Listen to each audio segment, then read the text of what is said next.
नमस्कार दोस्तों, मैं हूं अर्पित और एक बार फिर से आपका स्वागत है। हरियाणा विधानसभा चुनाव के चौंकाने वाले नतीजे सामने आ चुके हैं और एक बार फिर से भारतीय जनता पार्टी ने सभी को हैरान करते हुए सत्ता में वापसी की है। तभी से सभी मीडिया के विशेषज्ञ इस परिणाम का अपने अपने तरीके से विश्लेषण करने में लगे हैं, लेकिन एक बात जो अब शीशे की तरह साफ है वो ये है कि प्रधानमंत्री नरेंद्र मोदी और भारतीय जनता पार्टी का सामना एक ही व्यक्ति आज की डेट में कर सकता है और वो है समाजवादी पार्टी के राष्ट्रीय अध्यक्ष अखिलेश यादव, जिन्होंने पिछले लोकसभा चुनाव में भाजपा को उसकी राजनीति के केंद्र उत्तर प्रदेश में ही बुरी तरह से चुनाव में हराया था। न केवल हराया था, अब भाजपा का मनोबल भी टूट गया था इस चुनाव परिणाम को देखकर। जैसे ही हरियाणा का रिजल्ट आया वैसे ही आप देख सकते हैं, ये फोटो कल की ही है। अखिलेश यादव जी ने एक मीटिंग बुलाई जिसमें उन्होंने उन नेताओं को निर्देश दिए जिन्हें उन्होंने जिम्मेदारी सौंपी है उत्तर प्रदेश में 10 सीटों पर होने वाले विधानसभा के उपचुनाव को जीतने की, क्योंकि अब सिर्फ अखिलेश यादव ही हैं जो कि भारतीय जनता पार्टी को हरा सकते हैं। और मैं तो कहूंगा कि एक तरीके से जो परिणाम आया है वो ठीक ही रहा है, क्योंकि इससे राहुल गांधी जी को एक सीख मिली होगी कि उनकी पार्टी के जो छोटे भैये नेता हैं उनको जरूरत से ज्यादा महत्व ना दें, उनकी सलाह पर ध्यान ना दें।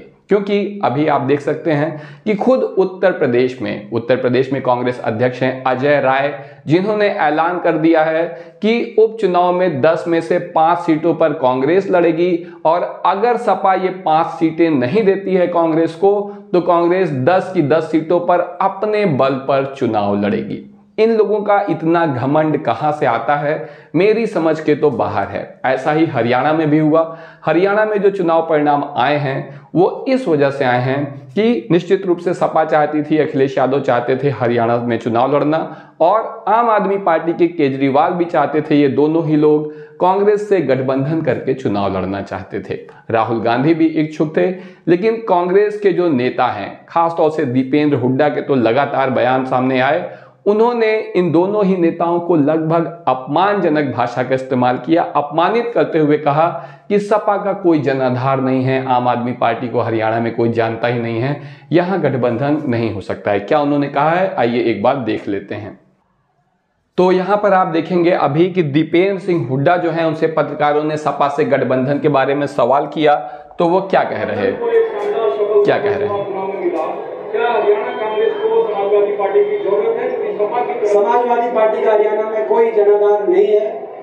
राष्ट्रीय स्तर पे हमारा गठबंधन है, उस गठबंधन की तो देखिए, ये कह रहे हैं कि सपा का कोई जनाधार नहीं है, इसलिए यहां पर गठबंधन की कोई जरूरत नहीं है। आप ये बताइए, उत्तर प्रदेश में कांग्रेस का कितना जनाधार है? क्या वहीं पर गठबंधन होगा जहां पर जो है कांग्रेस कमजोर हो, जहां मजबूत होगी वहां किसी को नहीं आने देगी?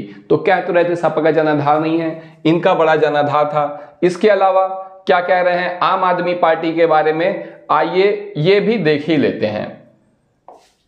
ये पार्टी हरियाणा में कोई फैक्टर दिखती नहीं। आप भी जो इतनी लंबी चर्चा आम आदमी पार्टी पे कर रहे हैं हरियाणा में, हरियाणा के दर्शक बोर भी हो रहे होंगे क्योंकि आम आदमी पार्टी को फैक्टर ही नहीं है हरियाणा में। और तो देखिए, ये कह रहे हैं कि आम आदमी पार्टी की आप इतनी चर्चा कर रहे हैं तो दर्शक हैं वो बोर हो रहे होंगे, क्योंकि आम आदमी पार्टी कोई फैक्टर ही नहीं है हरियाणा में। अब जरा वोट परसेंट को आप यहां पर देख लीजिए, वोटिंग परसेंट को आप देख लीजिए तो सारी बातें बिल्कुल स्पष्ट हो जाएंगी। यहां आप देख सकते हैं जो रिजल्ट आया है सामने, ये मैं आपको दिखा रहा हूं।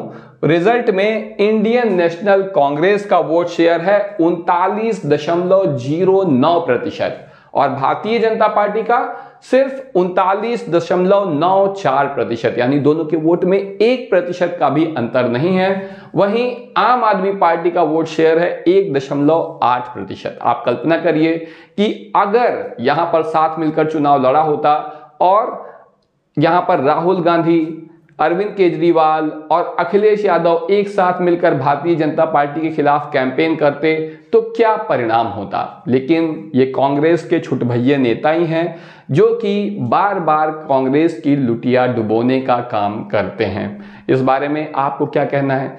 क्या समाजवादी पार्टी को स्वीकार कर लेना चाहिए अजय राय की वो मांग जिसमें वो कह रहे हैं कि 10 में से 5 सीट पर जो है कांग्रेस लड़ेगी, और अगर नहीं दिया तो कांग्रेस सभी 10 सीटों पर अकेले अपने दम पर चुनाव लड़ेगी? इस बारे में आपका क्या कहना है कमेंट सेक्शन में जरूर बताएं।